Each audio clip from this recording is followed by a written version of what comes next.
Bom dia a todos e a todas. Sejam bem-vindos, bem-vindas à 13ª Conferência FAPESP 60 anos. Uma série de conferências que se iniciou em junho do ano passado e prosseguirá até o final deste ano como parte das comemorações do 60º aniversário da Fundação. O tema de hoje: Pobreza e desigualdade.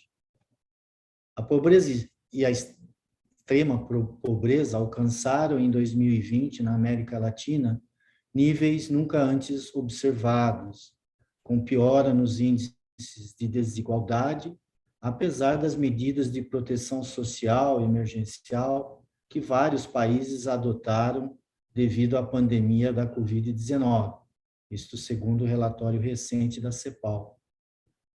O Brasil continua sendo um dos países com maior desigualdade social e de renda, ocupando a segunda pior posição dentre os países que compõem o G20, segundo o relatório sobre desigualdades mundiais, divulgado no final de 2021.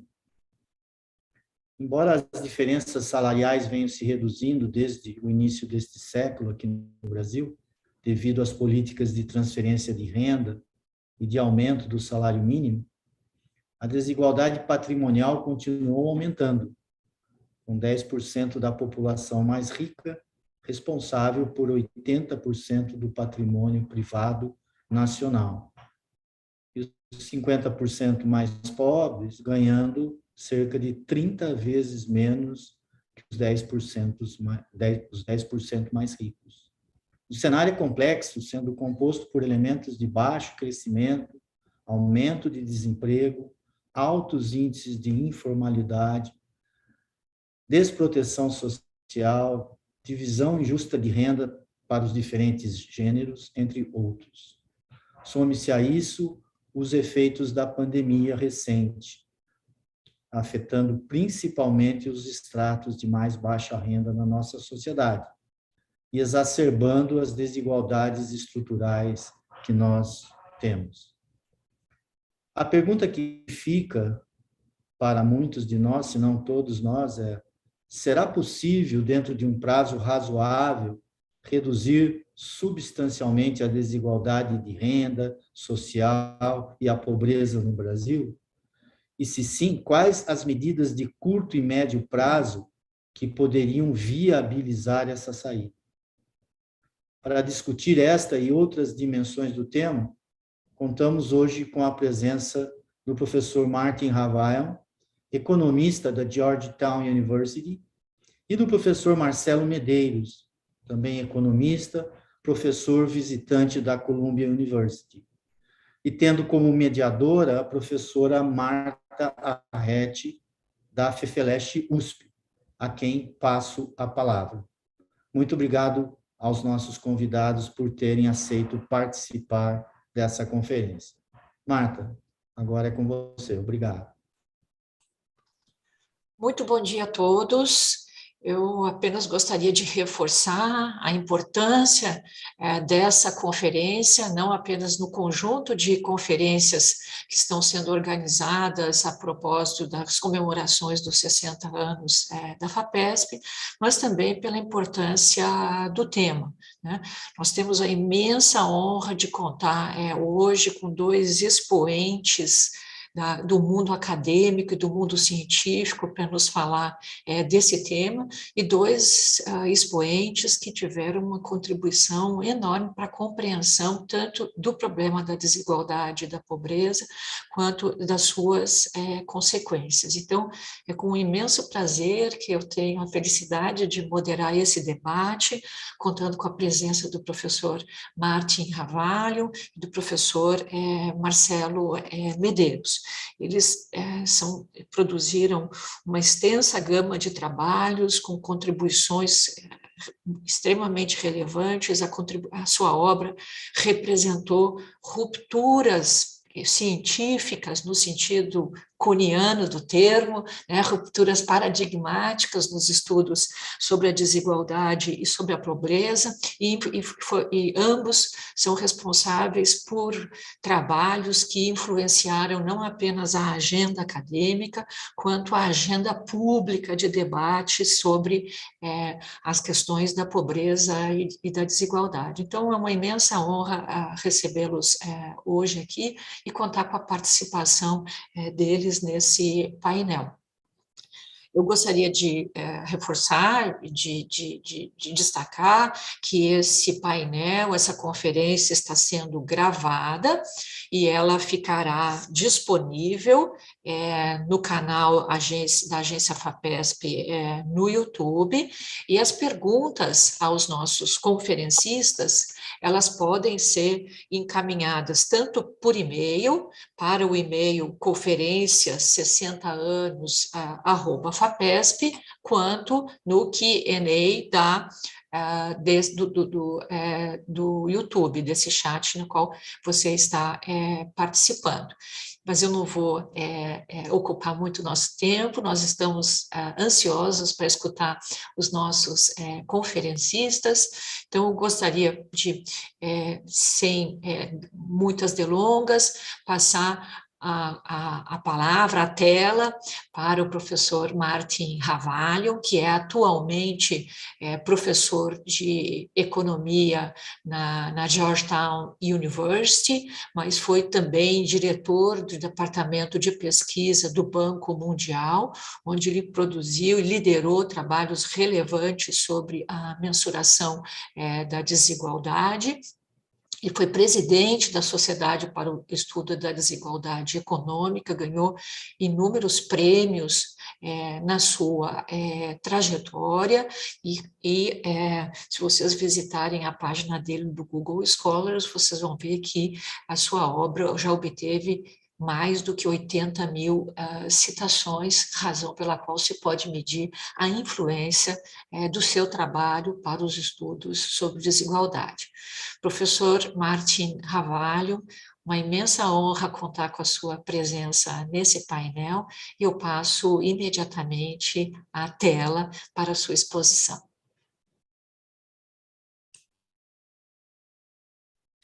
Okay, thank you very much.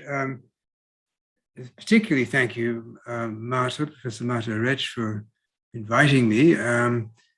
It's a great honor to be presenting 60 years of FAPESP. I have a hard time saying that, FAPESP. So I'll just say São Paulo Research Foundation. Wonderful, thank you. I think it's a bit unusual for me to be talking to an audience in Brazil about China. But Brazil and China, particularly I guess Brazil, China, India, have been very prominent in my own thinking and prominent in development research for many years. Now, China in particular is in the news every day. It's remarkable how much attention China gets in the world today. Exactly 1 year ago, almost to the day, President Xi Jinping gave a very prominently observed speech at a very high level. And this talk is about that speech. But it's about the measurement aspects of that speech and the economics underlying it. And I'm going to try and probe reasonably deeply into understanding what exactly the president of China was talking about. ostensibly, it looks like a new development goal, at least a new development goal for China. I want to try and unpack that and see what it means. I'm going to be doing so very much from the point of view of an external observer. I've worked on China for 30 years, off and on. But you know, I'm not Chinese. I don't speak Mandarin. I understand very little. But I think there are some important insights for the rest of us. Okay, let me switch to this share screen.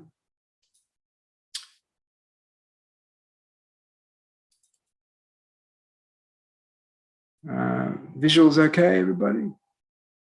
Yep. Okay, this very first word in the title, polarization. That's going to be key to the talk today. I'm going to try and bring in some tools, existing tools, from the theory of measurement in distributional analysis and so on, to understand or at least interpret Xi Jinping's speech. What is this speech that I'm talking about?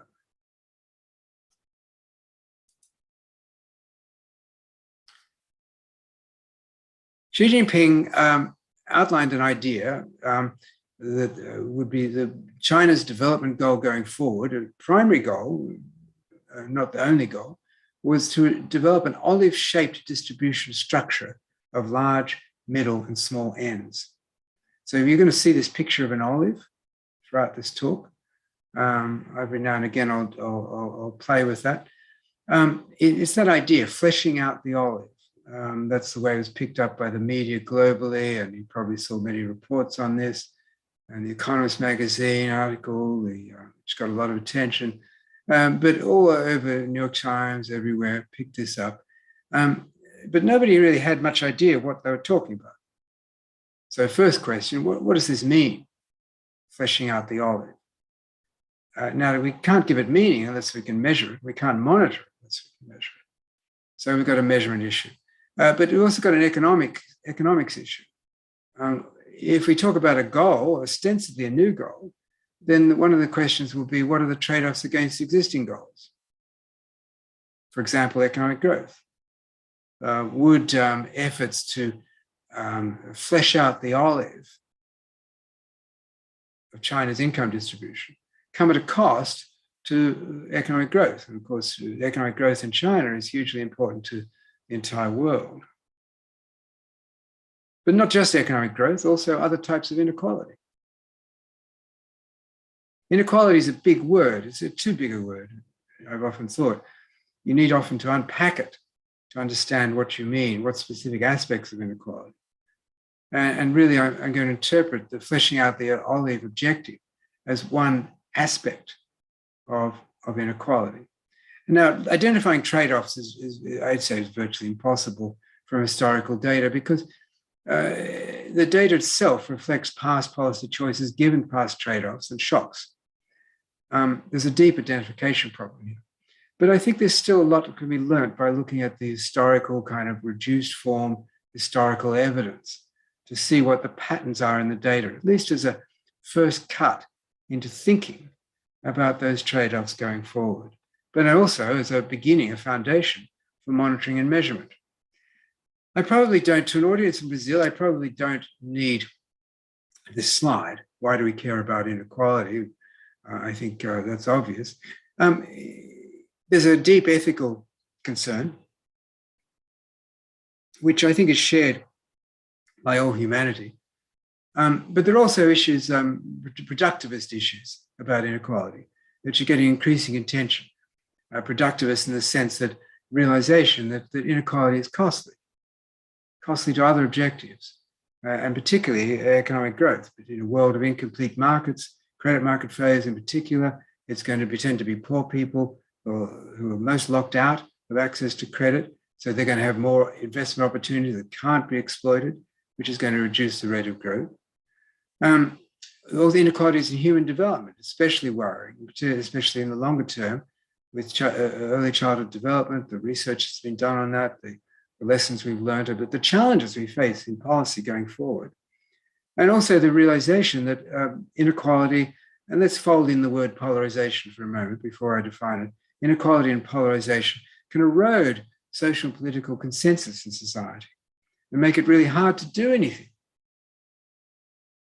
So it creates problems, but it also makes it harder to solve them because those solutions often require cooperation, and cooperation can be more problematic in highly divided, polarized societies.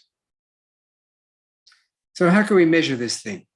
I'm going to interpret fleshing out the olive as in a simple way, really, spreading the incomes relative to the current median. So if you look at my little picture up here, I'm literally just saying, let's flesh out the olive, let's stretch out the middle. Most of the time, I'm sure most people in this audience, we're trying to constrain our middle income bulge, or sort of middle in our bodies. But here we're talking about the same thing, but in this olive, it's really spreading the incomes relative to the current median. It's the spread that we're worried about. So we want to try and reduce the top and reduce the bottom to benefit the middle. And that is literally what Xi Jinping and his speechwriters talk about. As soon as we do that, we have a concept in economics. It's polarization, a particular measure due to Foster and Wolfson, which I'm going to come back to. Armed with these tools from measurement, I'm going to ask a couple of key questions. Is rising polarization associated with economic growth? So one of the things that the newspapers, particularly the economics financial press, picked up on is this concern about trade-off with economic growth.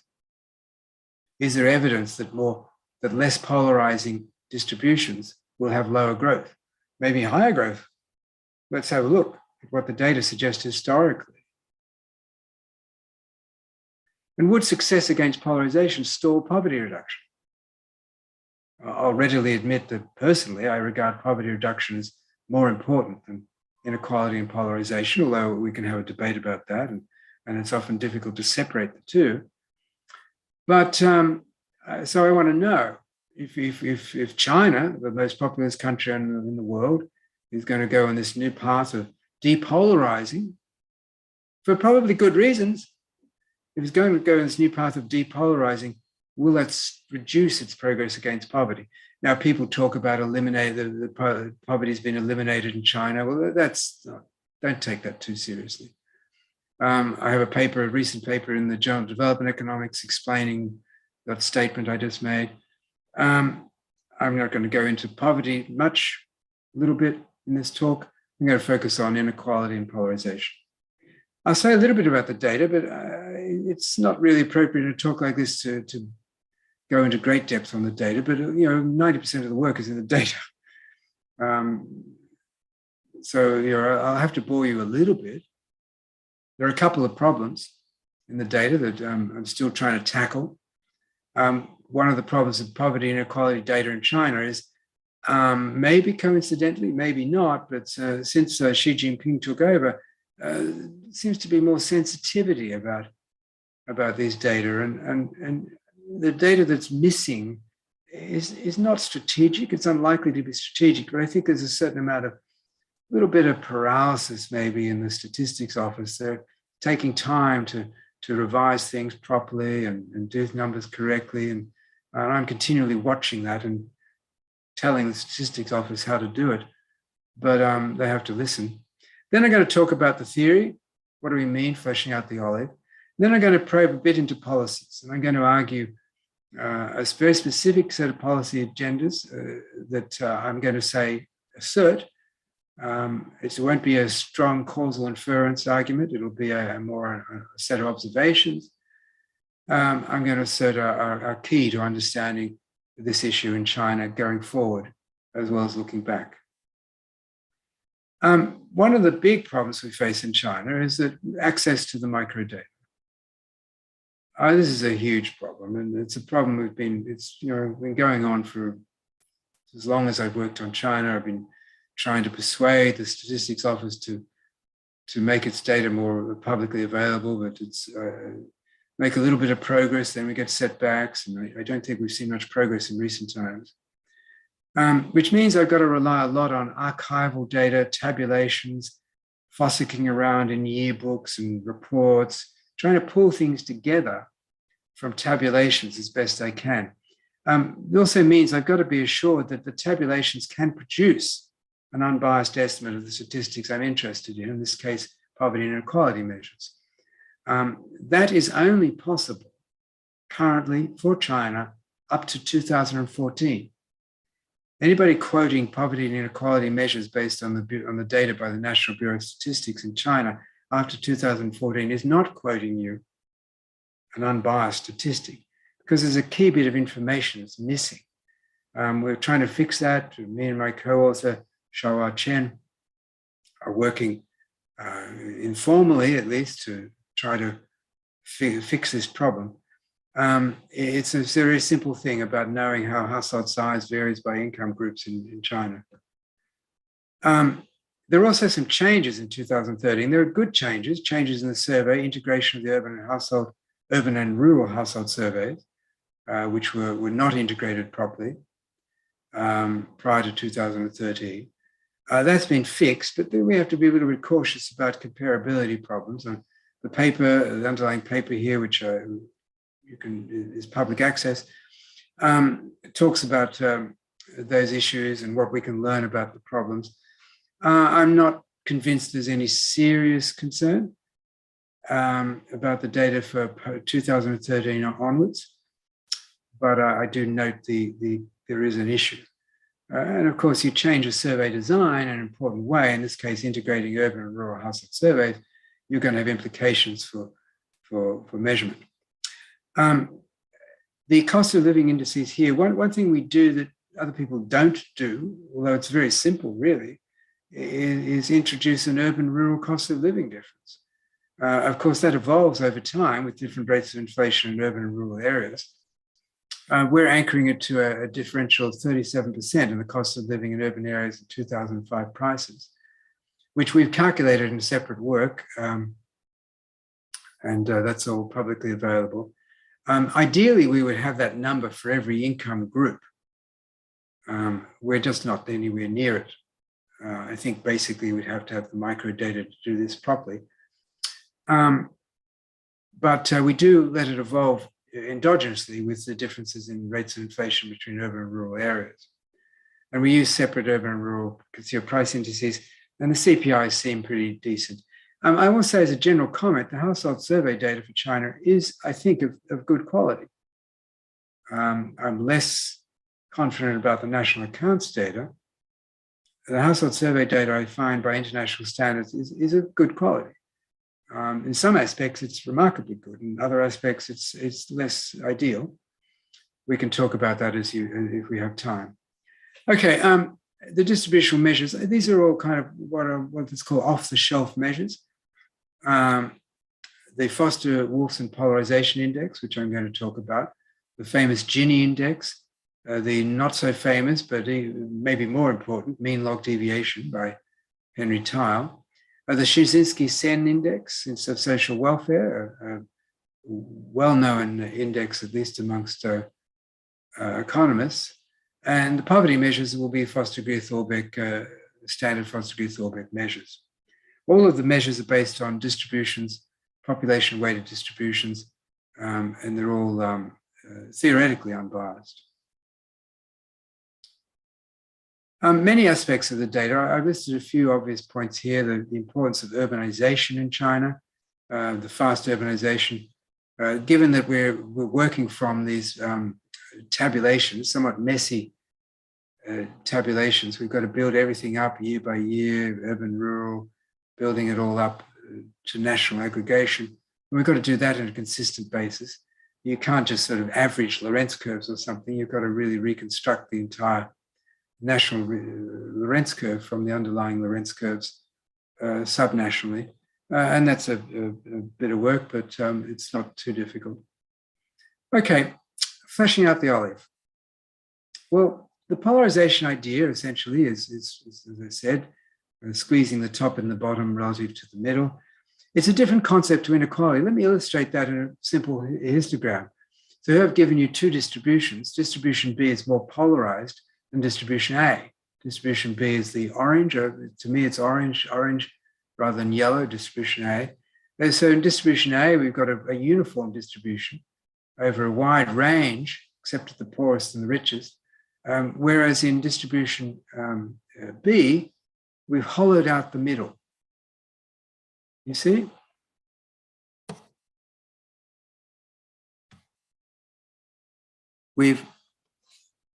Oops, my pen is not working. Why is my pen not working? Oh, it doesn't want to work. Okay. You can see, we've hollowed out the middle. We've moved density from the middle to the upper bits, not to the top, but your upper quartiles, okay? And that's the difference. Polarization is about that hollowing out of the middle. More polarized distributions have a less density in the middle. Okay, the questions are going to look at, what do these data tell us about this concept of polarization? How has it evolved in the post-reform period? By post-reform period, I mean since the beginning of Deng Xiaoping's reforms in 1978. Has China's impressive economic growth and poverty reduction come with rising polarization? Is this really a major concern? Will be the underlying question. And what role has population urbanization and urban-rural differences in real incomes, what role have they played in the evolution of this? Well, I think everybody should know what a Gini index is. We look at a Lorenz curve, giving the cumulative shares of income held by various percentiles of the distribution, and we calculate the area A divided by area A plus area B. The Gini index is just this index between 0 and 1, 0 in complete equality, and 1 when the richest person has everything in a sufficiently large population. What is this polarization concept? Well, once you understood this, I think everybody in the audience has probably seen a Lorenz curve and seen a picture like this. Once you understood this, it's not a big step to get to the polarization concept. So think about this quadrilateral A, B, C, D here, which I've drawn around the Lorenz curve. The quadrilateral A, B, C, D.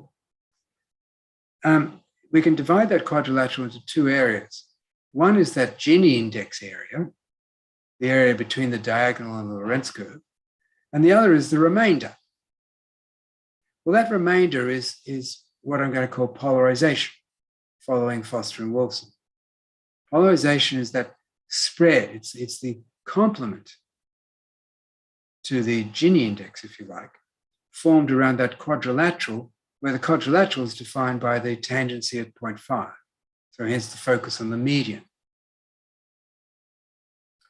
Mathematically, you can write it in many different ways. I like this way. This is my way of writing it, which is in terms of related to the famous Brzezinski-Sen social welfare index, which is 1 minus the Gini index times the mean. And the polarization index is just this thing in the first main equation there, the difference between social welfare and the relative value of the mean for the lowest half relative to the median. So basically, we look at the difference between Brzezinski-Sen social welfare and how the lowest half of the distribution is doing, and we plot that. Importantly, an increase in social welfare will be polarizing unless it comes with sufficient gains to either the overall median or the mean income of the lower half of the distribution. And of course, gains in social welfare, which come entirely from gains for the top half of the distribution, are polarizing. So here we've got a little sense of trade-off. Polarizing gains that can occur with rising social welfare can come with polarizing changes in distribution. With poverty, it's a bit more complex. This last example is actually, I think, quite revealing. If we think about a mean preserving income transfer from someone just below the poverty line to the poorest person, this will reduce the Foster-Thorbecke P2 measure. So it'll reduce, if you like, the severity of poverty, but it'll increase polarization. You can construct many theoretical possibilities here. They're all theoretical possibilities. We're going to look at the data in a little while to see if we see anything like that in the data. But there's certainly no reason to suppose that polarization, depolarizing, is consistent with poverty reduction. May or may not be. It just depends. Here's an example of a reduction in inequality that's plainly polarizing. What am I going to do? Well, clearly, I'm going to redistribute among the top half of the distribution. All incomes above the median are equalized. Well, obviously, inequality must fall. You can see yourself, the Gini index is going to fall. In fact, any of a large set of inequality measures satisfying what's called the Pigou-Dalton transfer principle, but that doesn't matter here. Any sensible inequality measure is going to show that inequality is falling if you do that. But you can also see from the diagram that polarization has risen. We've moved area from the Gini bit of the quadrilateral, A, B, C, D. From the Gini bit, we've moved area from that to the polarization bit. You know? So trade-offs are a definite possibility. Well, what do we actually see? Let's look at some data. So pulling all this together as best we can, and some careful but careful empirical work. And it took a lot of years actually to build this up. I'm very sorry that we ended 2014, but hopefully soon we'll be able to do up to 2020. Once we get the rest of the little bit of data that's missing. Here I've plotted a number of things on one graph: the factorization index, the extent to which people live in different sectors, in this case urban and rural areas; the Gini index, G; the polarization index, P; and then I've broken up the polarization index between rural and urban areas. Well, first observation, look at how closely these things, the G and the P, are moving. They're just about parallel. Yeah, we can talk about trade-offs in theory. We can talk about these things moving in opposite directions, but that's not what's happened. So first observation, empirically, looking back over time for China, if before you were concerned about inequality and now you're concerned about polarization, well, it doesn't seem to make a whole lot of difference. Between rural and urban areas are more polarized, not less polarized than urban areas. Over time, both inequality and polarization have trended upwards, but also both have shown some turning points. We saw declines in both inequality and polarization in the initial period of the early 1980s. In the mid-1990s, you see a downturn. And now in more recent times, since around 2007, we've seen falling inequality and falling polarization in China. So in some sense, Xi Jinping's already attaining his goal. I have a paper in the latest issue of the Journal of Economic Inequality on a number of issues around the Kuznets type interpretation. Simon Kuznets, the famous Kuznets inverted U. I'm not going to talk about that, but let me just warn you, I don't think any of this has much to do with Kuznets. This is not being driven by Kuznets processes, but I'm going to come back to what is driving it in a little while.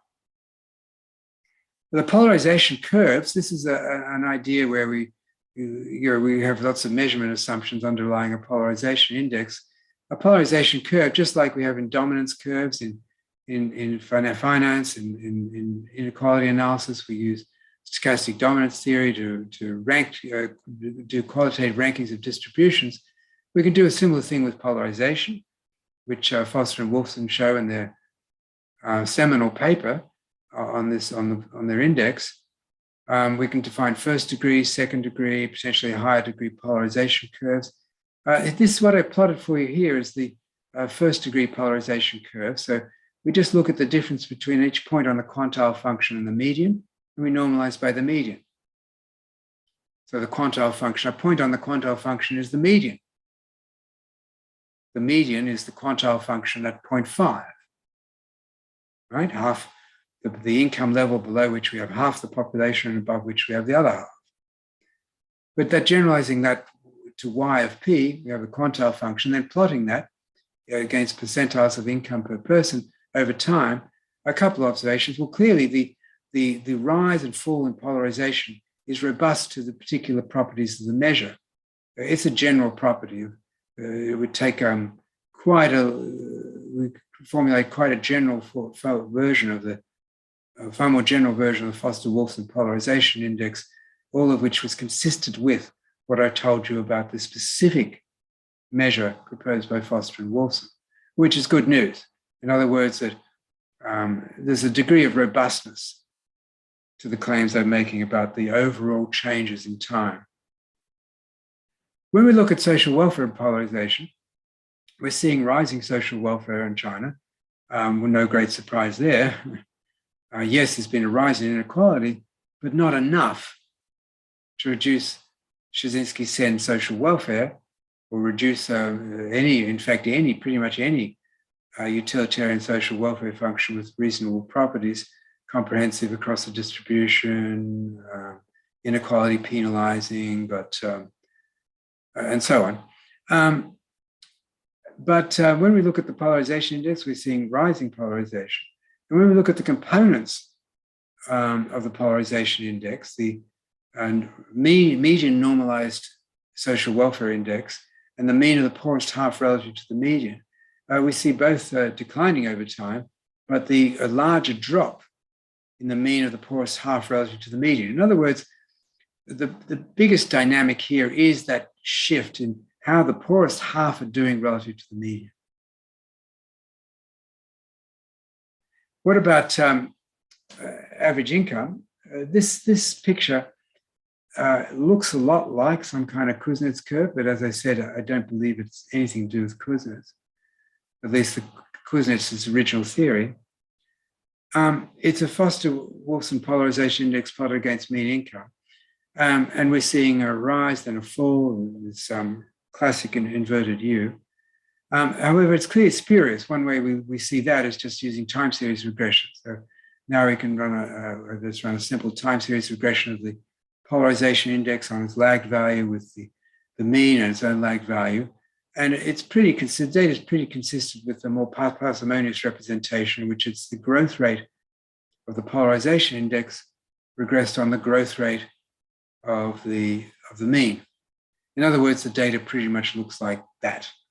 But there's a negative correlation coefficient of 0.42. But if you probe that a little bit, test for outliers, it's really not robust.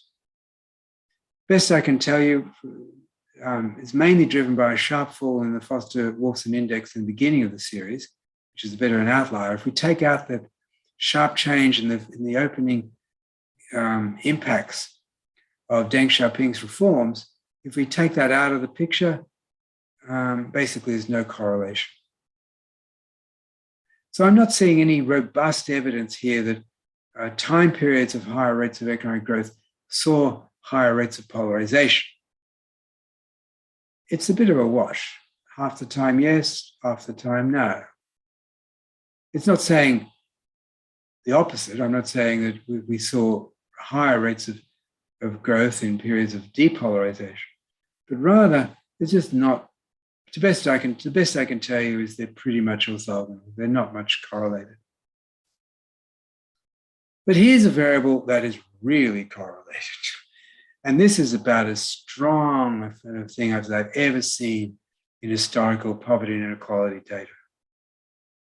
Remarkably, this is the relationship between the growth rate in the polarization index and the growth rate in the ratio of the urban mean to the rural mean. So one of the notable things about China is the huge gap in living standards between urban areas and rural areas. I think it's, in my experience, it's unequal. I don't know of any country with the same degree of disparity between the living standards you see in urban China and the living standards you see in rural China.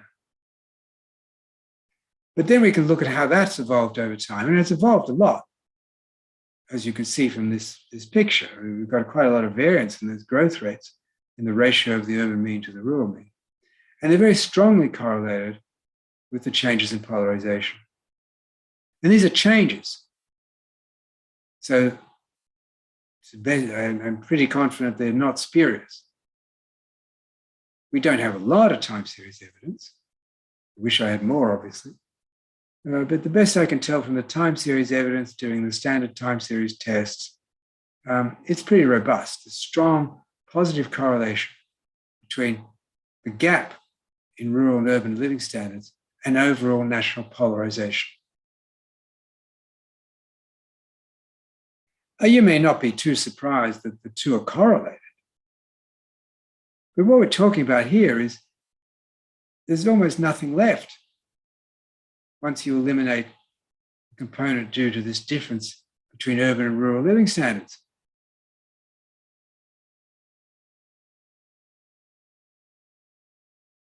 Which is quite remarkable. A lot of this is driven by turning points, obviously, and they're really important. When you have data like this, if we didn't have some turning points, we'd start to worry about identifying anything interesting. If you do a turning point type analysis here, looking at the ratio of the two, so here I've given a simple graph, a ratio of the urban mean to the rural mean and the national mean log deviation.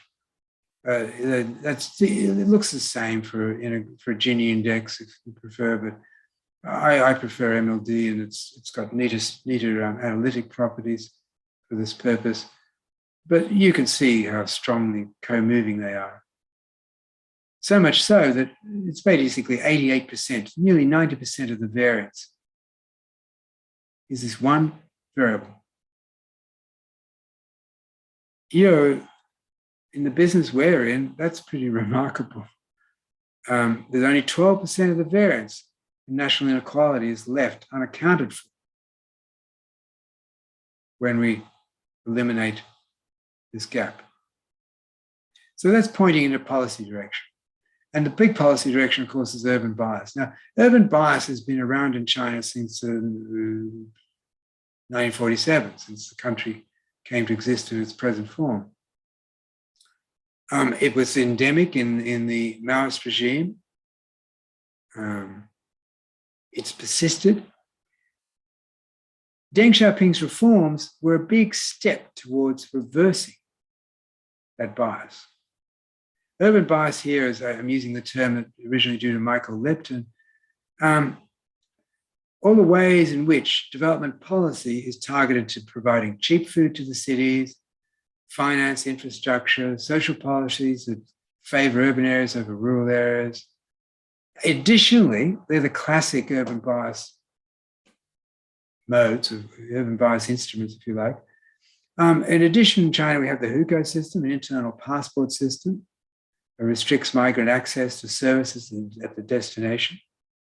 So if there's been a huge urbanization of the Chinese population, but a lot of that migration, some of it's not migration, but it's a reclassification of previously rural areas as urban areas, but a large chunk of it is migration. When migrants move from rural areas to urban areas, they don't have access to the same services as urban residents. They have to get registered in urban areas, and that can be very difficult. Now, the central government has been fighting this for a long time. The resistance tends to come from local governments that collect a lot of rents, and legal and illegal, associated with the rents created by this passport system. Agrarian policies, a key aspect here. The urban bias is supported by agrarian policies, and reform periods were absolutely crucial. The history of China's agrarian policies is actually key to understanding each one of those turning points. So the changes we see weren't in any continuous form, they were really discrete, quite large changes in agrarian policies, which map into specific time periods. There are 3 of them, which I plotted here. And each one of those, if we look at the historical record and look at what was talked about at the time, we see major agrarian policy reforms. The first was, of course, Deng Xiaoping's household responsibility system. That's what put China on its present path. Basically, they took all of the collectivized agricultural land and assigned it back to individual peasants. So it was almost certainly the largest land reform in human history.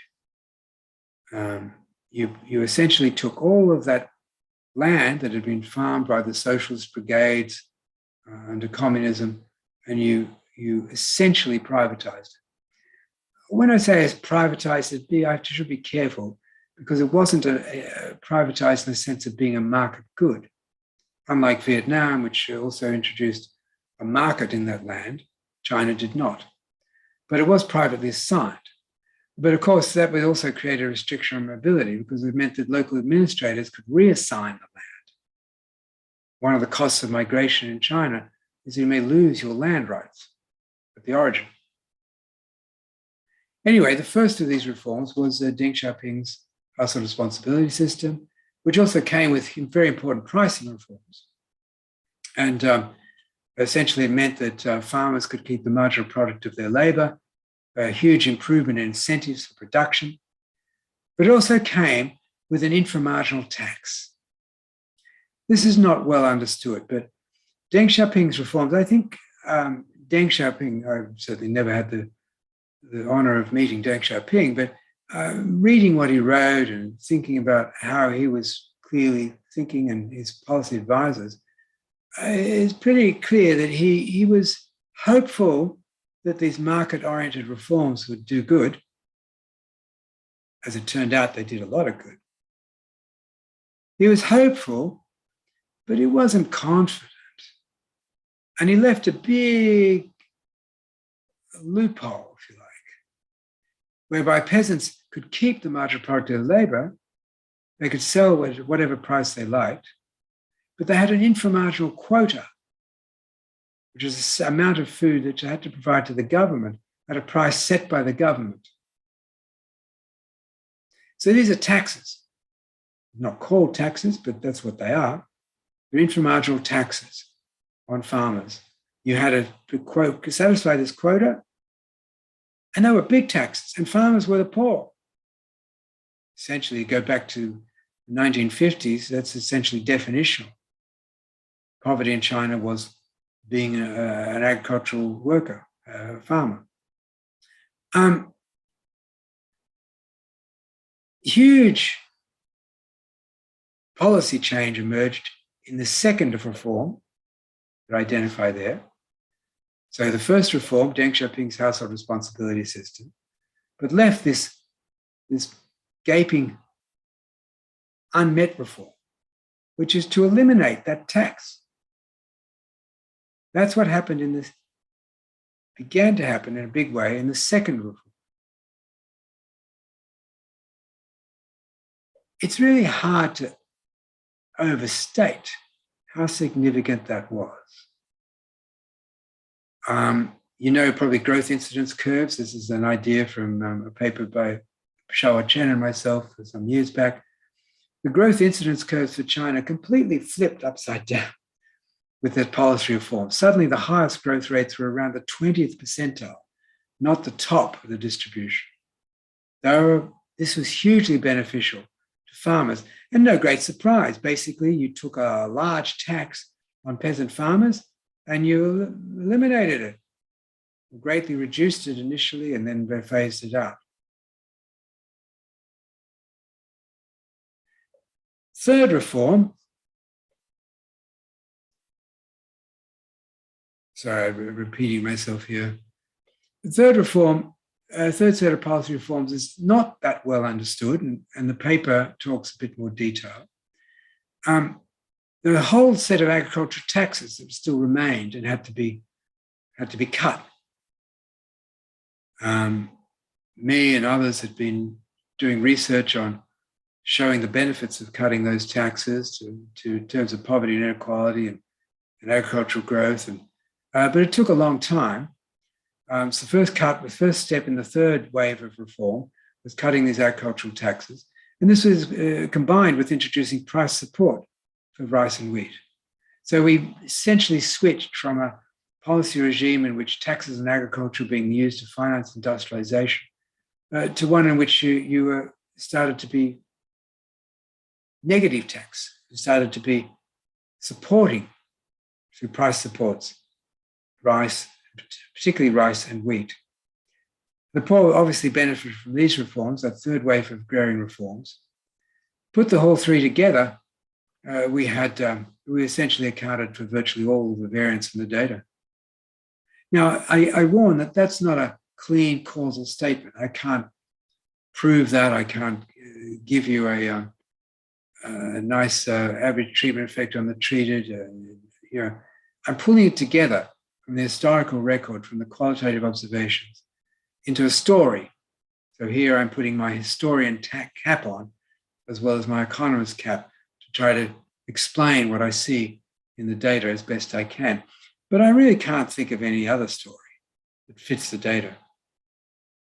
It's a story that hasn't been told, not properly. And hopefully you've got a glimpse of what that story looks like. But there are a whole bunch of new challenges emerging before I conclude. I don't want to end with on too positive a note, because I think China now faces massive challenges. The hukou system is surviving in large cities. It really needs, if there's a first order reform globally for reducing poverty and inequality globally, because China's so big in terms of numbers, it's eliminating this hukou system, this internal passport system.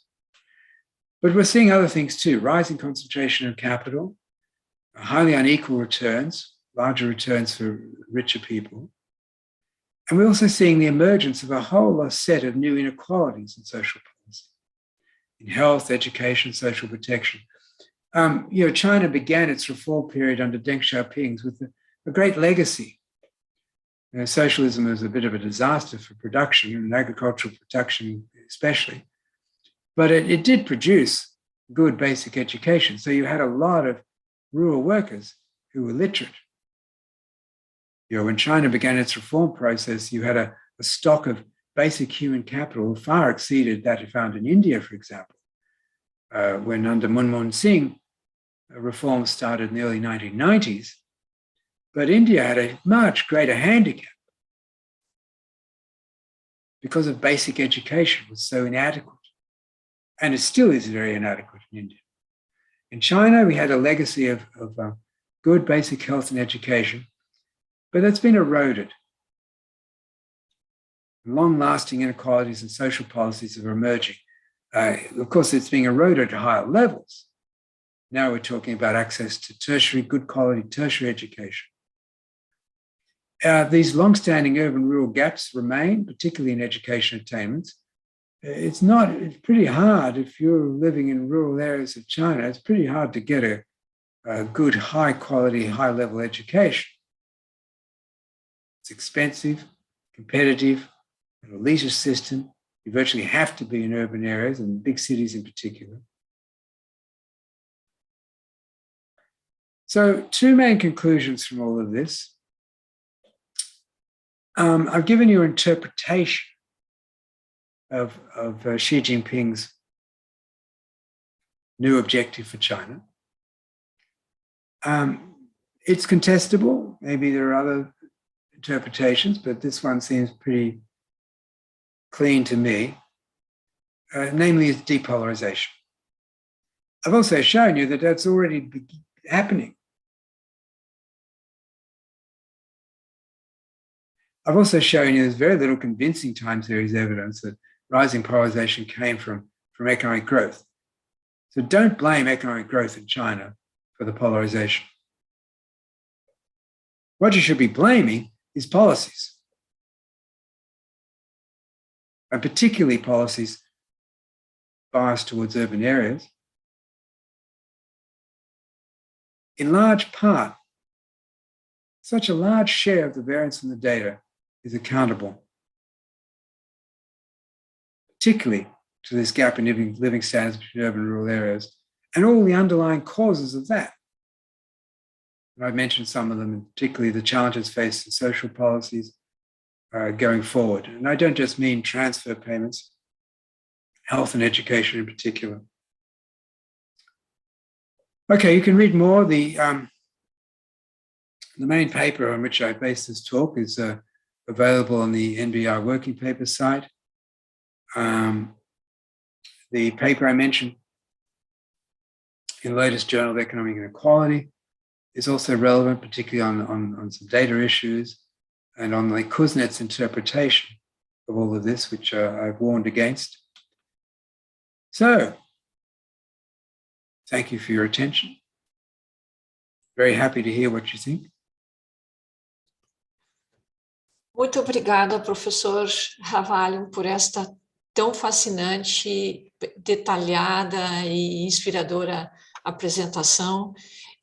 Eu passo imediatamente a palavra para o professor Marcelo Medeiros, que é brasileiro, queremos crer que está emprestado para a Academia Norte-Americana por um período.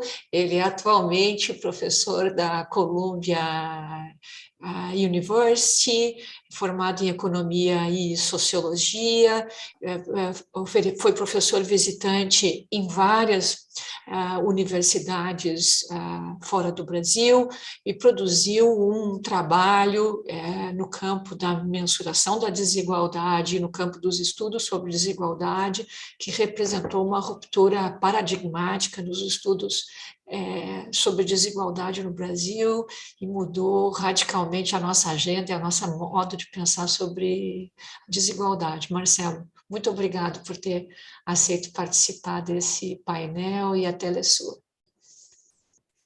Eu que agradeço e eu tenho que começar dando feliz aniversário para a FAPESP, porque não é todo dia que a gente faz 60 anos e são 60 anos muito importantes. E eles são muito importantes, inclusive, para o estudo da desigualdade. Os primeiros estudos modernos sobre desigualdade do Brasil, dos anos 70, usando pesquisas domiciliares, eles foram feitos em São Paulo.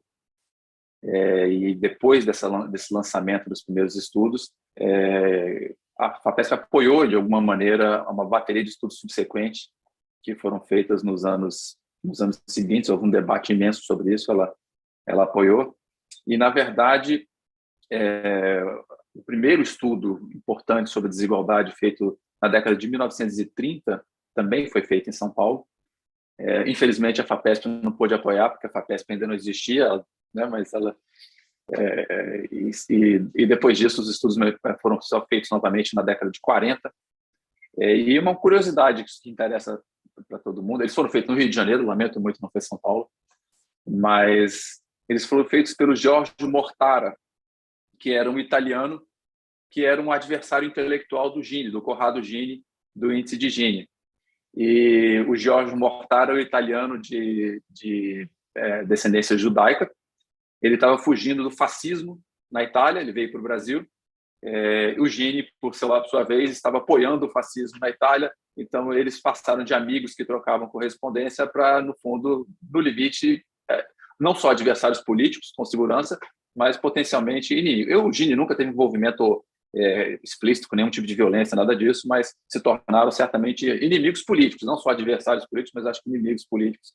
E o Jorge Mortara fez os estudos em 45. A FAPESP só foi apoiar, infelizmente, a partir dos anos 70, essa grande bateria, mas foi um apoio muito importante, inclusive, é um apoio que foi mantido sistematicamente até recentemente, né? O Brasil continua, boa parte dos estudos agora continua tendo, em alguma medida, apoio da FAPESP. Então eu queria dar feliz aniversário, não só feliz aniversário, mas também parabéns pelo excelente trabalho. Enquanto o professor Martin Ravalion falava, eu fiquei pensando em uma série de questões e eu quero tocar em alguns pontos que ele falou, porque eu acho que são alguns pontos importantes. Eu vou tocar neles de maneira tangencial. Mas eu acho que ele tem uma preocupação clara com uma essa ideia de você usar uma azeitona como metáfora, de você estreitar, a gente reduzir os níveis de pobreza por um lado e frear os níveis excessivos de concentração no topo por outro, que obviamente é uma preocupação muito pertinente do ponto de vista de políticas. E então, o que eu vou tentar fazer é pensar um pouco o que nós podemos fazer em relação a isso. Eu quero, obviamente, interessa para a audiência brasileira que eu fale do Brasil, então, o que nós podemos fazer em relação a isso e como que nós podemos fazer isso.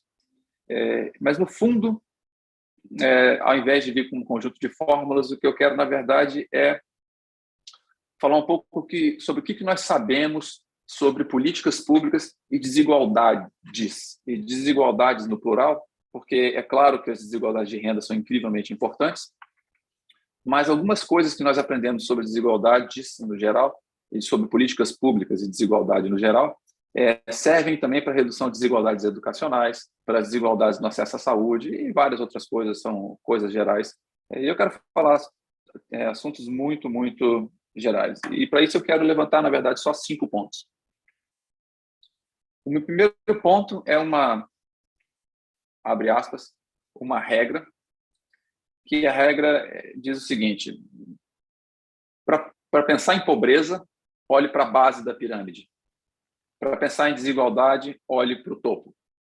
E eu digo isso porque, mesmo que o Brasil erradicasse completamente a pobreza, isso não traria efeitos expressivos sobre a desigualdade. A regra, mais uma vez, é foco para a pobreza, foco nos pobres, para a desigualdade, foco nos ricos. Essa aqui é a lógica do raciocínio. E isso porque uma aritmética bastante simples mostra que se você duplicar a renda da metade mais pobre do Brasil, ou seja, duplicar a renda de todo mundo que estiver abaixo da mediana, o coeficiente de Gini vai cair alguma coisa em torno de 10% só. Ou seja, o Brasil não sequer se tornaria os Estados Unidos em termos de desigualdade, passaria os Estados Unidos um pouquinho, mas não se tornaria uma França com certeza, que não é exatamente o exemplo de desigualdade reduzidíssima, né? Então, a regra fundamental é essa. Eu digo isso porque existe muita confusão sobre desenhar políticas de combate à pobreza com desenhar políticas de combate à desigualdade. Eu acho que é importante ter clareza que, obviamente, as duas são muito importantes. Erradicar a pobreza é, obviamente, uma meta de incrível importância, mas as implicações são distintas. As políticas de combate à pobreza, assistência, por exemplo, obviamente vão ter impacto direto sobre a pobreza, não terão impacto significante sobre a desigualdade. Segundo ponto, não existem panaceias. O que a gente deriva depois da análise geral de políticas públicas, em particular das políticas públicas que afetam a desigualdade? É que não existem as panaceias. O que eu quero dizer com isso? Eu quero dizer que altos níveis de desigualdades não podem ser reduzidos por um conjunto pequeno de políticas. Não existe a bala de prata para a redução da desigualdade. Houve uma certa insistência disso durante algum tempo, nos anos 90 e no começo dos anos 2000. Acho que existe um razoável consenso hoje no desenho de políticas públicas que não existe política pública mágica de nenhum tipo, não existe nenhum tipo de panaceia para resolver isso. A razão é muito simples. No fundo, é preciso um conjunto muito grande de fatores para criar uma sociedade extremamente desigual. Você tem que ter todo um sistema legal, um sistema político, uma série de coisas, uma herança de distribuição de propriedade, distribuição de terras, distribuição de capital humano, milhares de fatores combinados para tornar uma sociedade extremamente desigual nos níveis da sociedade brasileira. E, portanto, é mais ou menos razoável imaginar que não é com a solução de pequenos fatores, pequenas políticas ou algumas poucas políticas, que é uma maneira mais correta de colocar, que a desigualdade vai ser reduzida. O exemplo mais simples de entender, por exemplo, são as políticas educacionais.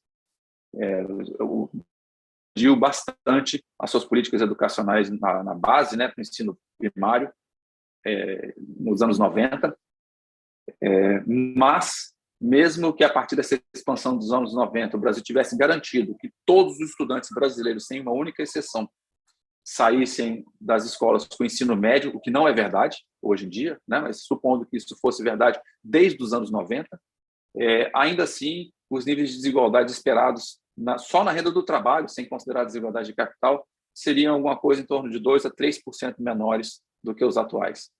Por trás disso está uma combinação de duas coisas. Os limites que a educação tem, né? A educação que realmente reduz desigualdade é o ensino superior, por um lado, e por outro lado, há um problema de tempo.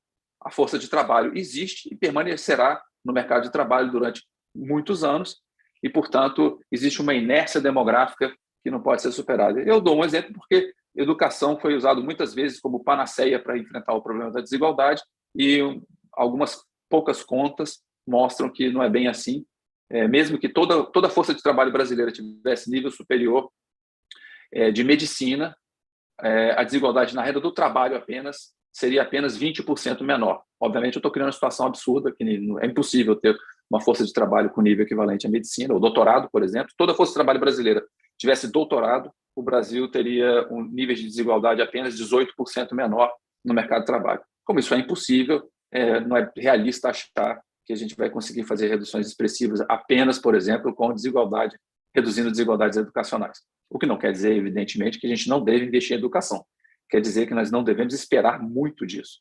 São coisas diferentes. E esse exemplo da educação é só porque ele é fácil de entender, mas eu acho que isso se propaga para outros tipos de políticas. Políticas tributárias também têm seus limites e assim sucessivamente. E aí eu chego no ponto que, na verdade, que é o ponto que me interessa, que pode ser sintetizado numa frase, que não deve haver política de redução da desigualdade. O que deve acontecer é que toda política tem que levar a desigualdade em conta.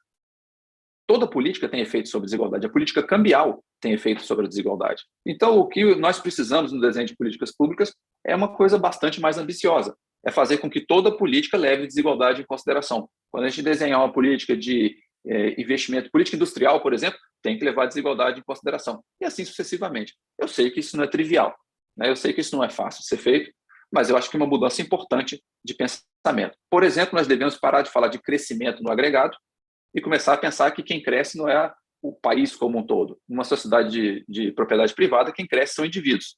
Então, é que a gente tem que discutir, uma discussão clássica que o professor Martin Ravalho já introduziu há muitos anos, é discutir quem cresce e não se a economia como um todo cresce. Você pode ter um crescimento só dos mais ricos e a economia crescer bastante, pode ter um crescimento só dos mais pobres e a economia também crescer. Isso são crescimentos completamente diferentes, envolvem políticas completamente diferentes.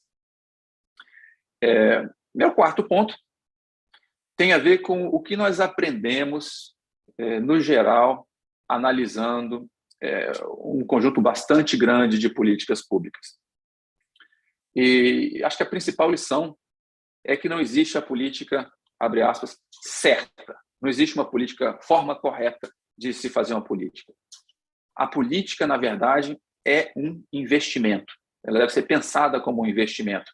E como qualquer investimento, ela deve ser escolhida em termos de o horizonte de tempo no qual essa política vai ter retorno, se vai ser retorno no curto prazo, no longo prazo, e no qual essa política vai ser mantida também, no curto prazo ou no longo prazo. Os custos de implementar uma política, duas políticas podem ter custos por razões óbvias, né? Não preciso detalhar isso, custos muito diferentes, e os benefícios esperados. Às vezes é melhor escolher uma política com menores benefícios, mas também com menores custos. Ou seja, esse tipo de ponderação também é muito importante. E, finalmente, um ponto que eu acho que nós deveríamos prestar muito mais atenção é a ideia de riscos.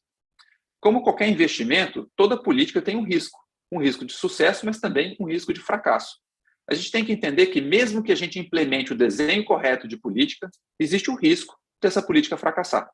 E isso é importante para não só avaliar essa política levando em consideração que fatores exógenos podem afetar o desempenho da política, como também avaliar uma política em termos de expectativas realistas sobre o que essa política pode trazer.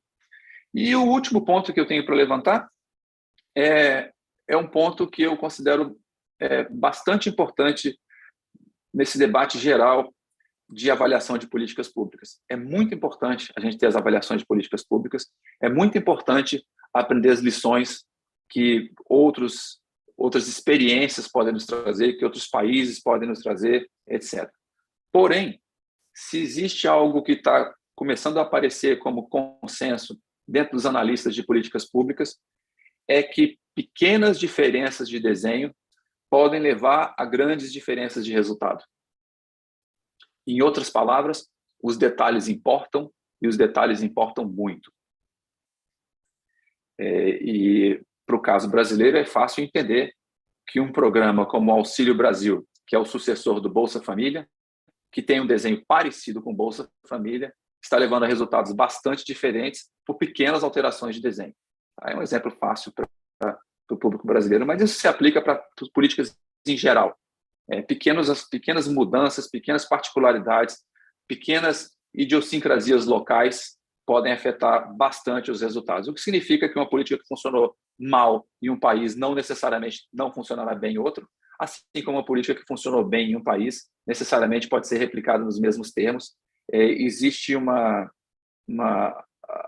possibilidade aí de ajuste que geralmente está nos detalhes. E, portanto, o que está por trás desse argumento é entender que as grandes lições gerais de política comparada, elas ajudam, elas são muito importantes, mas as lições detalhadas de política comparada são mais importantes do que as grandes conclusões gerais. É isso, eu quero mais uma vez desejar feliz aniversário para a FAPESP. Eu só teve sucesso durante 60 anos, espero que daqui aos próximos 60 anos eu volte aqui para desejar feliz aniversário mais uma vez. Muitíssimo obrigada, Marcelo, por essas 5 lições que você traz da sua experiência e da sua erudição vivida como um pensador de políticas públicas e de políticas públicas brasileiras. Eu gostaria de informar mais uma vez a nossa plateia que esta conferência está sendo gravada no canal, pelo canal Agência FAPESP, pelo canal da Agência FAPESP no YouTube, e que ela ficará disponível assim que a conferência for encerrada. Perguntas podem ser encaminhadas para o site Conferências 60 anos, para o e-mail Conferências 60 anos FAPESP, ou no canal QA desse nosso canal aqui. Eu gostaria de dirigir uma questão para os nossos conferencistas que me veio, o nosso tempo está correndo, então eu gostaria de convidar os nossos 2 conferencistas a nos ajudar a refletir sobre uma particularidade brasileira, que é a seguinte: a partir da apresentação do conceito de polarização econômica que o professor Ravalion apresentou, a partir da experiência do estudo do caso chileno, e a partir chinês, e a partir das questões levantadas pelo Marcelo. Eu vou fazer essa questão do lugar da ciência política, então eu tenho consciência que eu sou uma cientista política dirigindo uma questão para 2 intelectuais que falaram a partir do campo da economia, embora as questões do Marcelo sejam mais relacionadas ao de um analista de políticas públicas. Mas é o seguinte, a questão é a seguinte: as teorias sobre polarização política no mundo, que é um fenômeno emergente no mundo e que implica, inclusive, riscos para a democracia, elas apontam o aumento da desigualdade como um fator que produz polarização política e, eventualmente, riscos para a democracia. Essas teorias são formuladas basicamente a partir da experiência norte-americana e a partir da experiência europeia, né? O surgimento de grupos de extrema-direita e o apoio dos trabalhadores aos grupos de direita, né? Aqueles que ameaçam a democracia, elas estariam associadas ao aumento da desigualdade. Em alguns países da América Latina e, inclusive, principalmente no Brasil, né, o que nós observamos é um crescimento da polarização política que ocorreu par e passo com a redução da desigualdade, né? Eu sei que o Marcelo tem questões sobre nessa dimensão, que o Marcelo diz, olha, o que aconteceu, o trabalho do Marcelo mudou muito a nossa interpretação sobre a trajetória da desigualdade no Brasil, baseado no primeiro ponto dele, que é, olha, preciso distinguir queda da pobreza e queda da desigualdade. Mas vamos ficar, então, na questão da queda da pobreza, né? Que foi um ponto explorado pelo professor Ravalho. Mas o Brasil, ele não é um caso distinto dos casos que nós encontramos no mundo. Na verdade, o que nós encontramos no mundo é um crescimento da polarização política associado com a queda da desigualdade, né? Então, a minha pergunta é, aqui tentando especular sobre a situação brasileira, poderia ser o caso de que a polarização política ela se expresse um fenômeno de polarização econômica que redundou do combate à pobreza no Brasil? Quer dizer, o Brasil não é um caso à parte dos outros países, mas, na verdade, a ideia de polarização econômica, o conceito de polarização econômica poderia ser melhor empregado para entender esse fenômeno da polarização política no mundo. Eu estou aqui especulando, né, e convidando vocês a especularem a partir da contribuição de vocês. E, portanto, quando você tem democracia, diferentemente do caso chinês, né, esta polarização econômica, ela pode resultar da queda da pobreza, ela pode no caso das democracias, como é o nosso caso, ela pode se expressar, né, o aumento da polarização econômica que resulta da queda da pobreza num fenômeno de polarização política. Gostaria de convidar vocês a refletirem sobre isso. Obrigada. Marcelo, por favor. Bom, eu não sei se eu estou atropelando o professor Martim Ravalho, não quero de jeito nenhum fazer isso. Não quero ser descortês com visitantes, embora eu seja visitante também. Então, posso falar, né?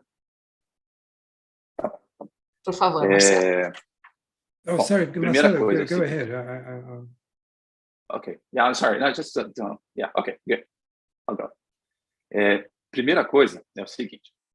Eu acho que as medidas de polarização em economia, elas têm por trás delas uma noção um pouco diferente do que são as medidas de polarização em ciência política.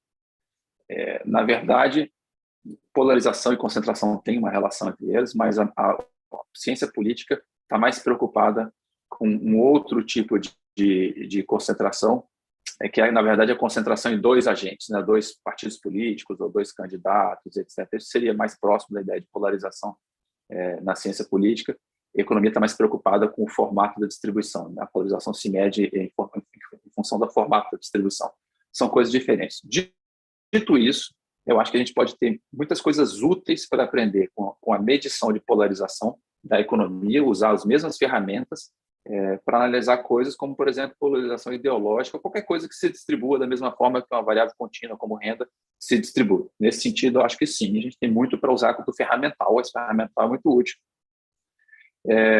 Mas eu quero fazer um comentário de outra ordem, eu quero fazer um comentário de conteúdo, não só da questão de como medir esse problema. Desigualdade é fortemente determinada por concentração no topo, é a primeira coisa. Segundo, desigualdade é uma medida relativa, ela não diz nada sobre os níveis absolutos, ela diz em relação entre as pessoas. O problema é como a gente traduz desigualdade em posições políticas, fundamentalmente é isso. Eu não sou especialista em ciência política, vou correr muitos riscos aqui de estar falando coisas erradas, mas a sensação que eu tenho é de que essa tradução não deve ser feita de forma automática. Por quê? Porque, como desigualdade é concentração no topo, no caso brasileiro, se você pegar a distribuição da renda, renda pessoal, pura e simplesmente, vai dar entre 23% a 25% da renda, de toda a renda do país, está concentrada em 1% da população, metade de toda a renda do país está concentrada em 5% da população, dos adultos, né? Isso significa que um aumento ou redução da desigualdade sendo causado por aumentos ou reduções de concentração no extremo topo, que é perfeitamente possível de acontecer, na verdade não afeta a maior parte da população. Eu posso aumentar drasticamente a desigualdade, beneficiando só 1% da população brasileira. Isso não tem grandes impactos sobre a massa de população, porque o que acontece é que a população, no fundo, não percebe isso. Todos os estudos sobre desigualdade subjetiva mostram, no caso brasileiro, mas no mundo todo, mas no caso brasileiro também, que a população entende a desigualdade, o nível real de desigualdade, como sendo muito menor do que ele realmente é. E a população geralmente entende desigualdade pelos símbolos visíveis disso.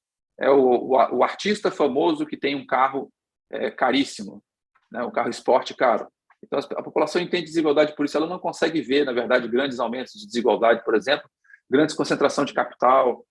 Isso não é perceptível. Então, eu não sei se isso é fácil traduzir isso em sentimentos políticos, já que a população não capta isso. Historicamente, os dados mostram que ela não é capaz de captar. Segundo, a desigualdade é uma medida relativa. Eu posso aumentar bastante a renda da mediana e aumentar ainda mais a renda do 1% mais ricos, e isso vai causar um aumento de desigualdade.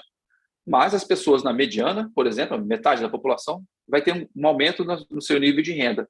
A pergunta é, elas vão reagir negativamente ou positivamente a esse aumento do nível de renda delas, ainda que o aumento do nível de renda dos muito ricos tenha sido maior do que o delas. É difícil também achar que essa tradução vai acontecer tão automaticamente assim. Então, eu teria um pouco de ceticismo em vincular níveis de desigualdade de renda com medidas de polarização, sem pensar melhor nas causas, nos mecanismos intermediários que levam uma coisa a outra. Obrigada, Marcela. Professor Raval? Yes, there's actually a very straightforward answer to your question, Marta.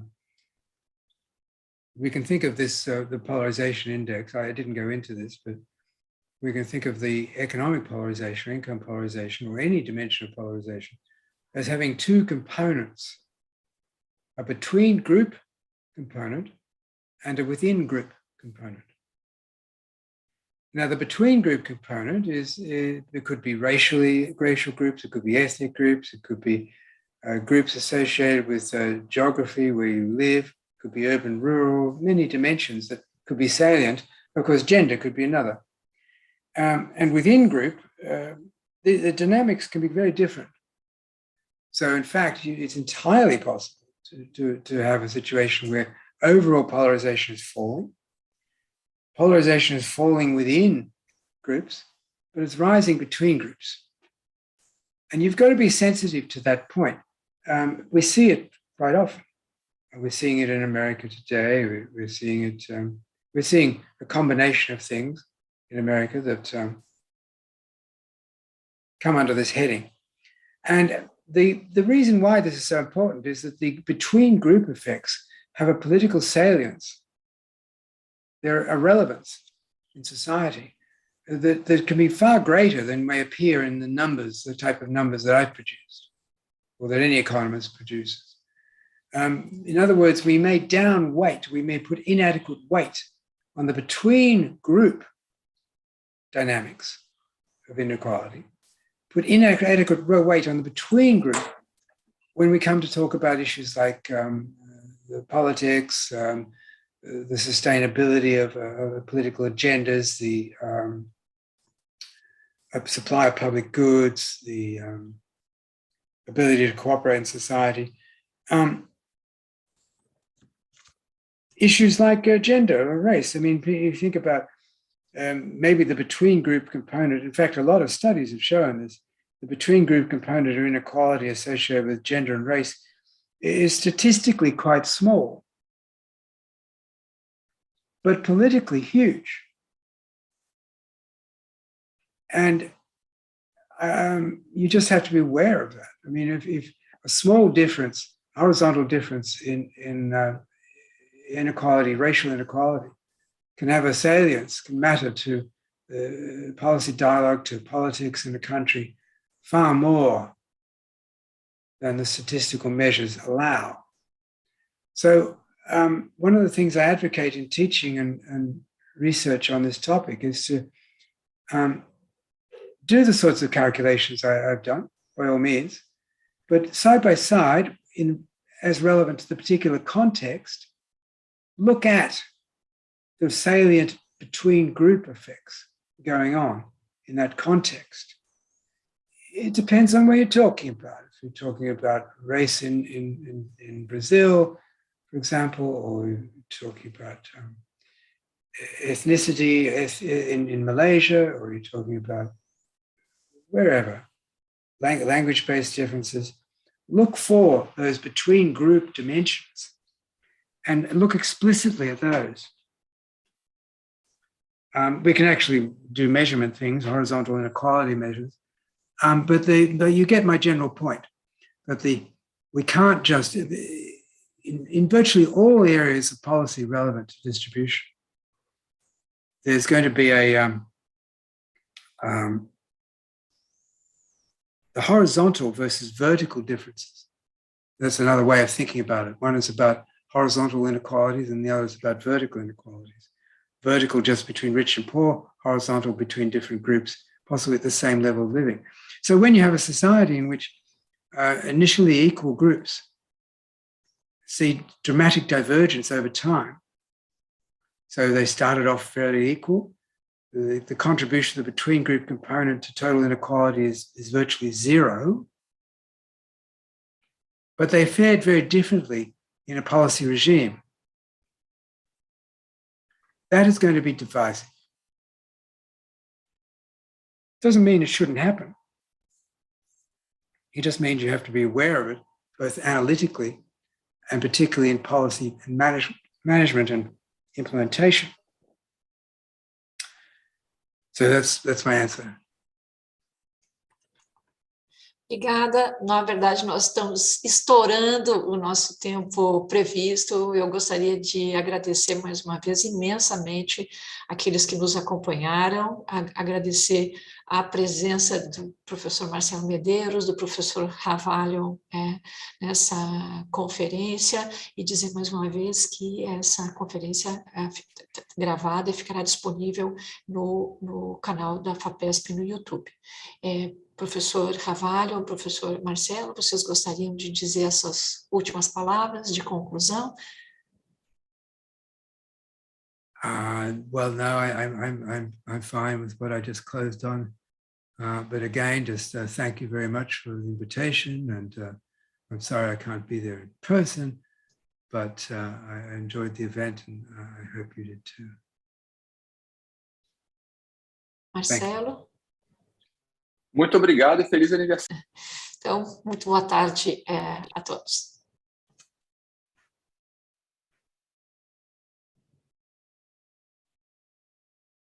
Bye bye.